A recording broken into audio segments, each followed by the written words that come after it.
తెరకొట్టే కారం రంగు రుచి ఆచి కారం పొడి. సినిమా టికెట్లపై మాట్లాడే ముందు హరీష్ రావు తన ఇంట్లో సినిమా గురించి ఆలోచించుకోవాలని ప్రభుత్వ విప్ ఆది శ్రీనివాస్ సలహా ఇచ్చారు.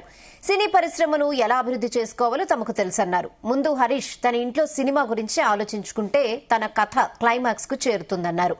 ప్రీమియర్ షోలకు అనుమతి విషయంలో ప్రభుత్వం నిబంధనల ప్రకారమే నడుచుకుంటోందని గుర్తు చేశారు. సినిమా పరిశ్రమ పచ్చగా ఉండటం చూడలేక హరీష్ రావు పిచ్చి పిచ్చి మాటలు మాట్లాడుతున్నారని అన్నారు.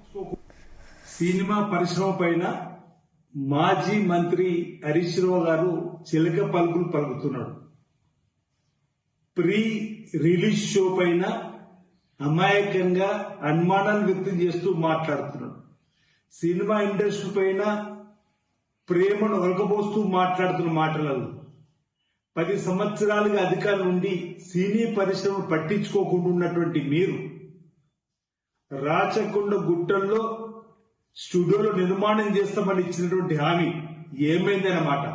చిన్న రాయిని కూడా తొలగించలేని మీరు 10 సంవత్సరాల్లో మీరు అనేక మందికి ప్రీ రిలీజ్ షోలు విడుదల చేసినప్పుడు మీకు కనిపించింది ఆనాడు నిర్మాతలు, దర్శకులు, హీరోలైతే ఈ రోజు చట్ట ప్రకారమే ముందుకు పోయే క్రమంలో మా ముఖ్యమంత్రి రేవంత్ రెడ్డి గారి ప్రీ రిలీజ్ షోలో వచ్చినటువంటి ఆదాయంలో 20% ఆదాయం హరీష్ రావు గారు ఇక్కడ మీకు చూపిస్తున్న జీవో 20% ఆదాయం ఏదైతే ఈ డేట్ 8/1/2026 నాడు తీసినటువంటి జీవోలో రెండో నెంబర్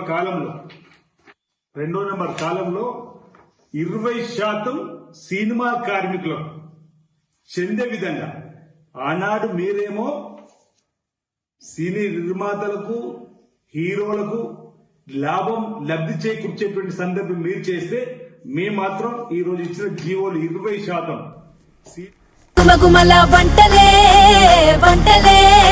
తెరకొట్టే కారం రంగు రుచి ఆచి కారం పొడి.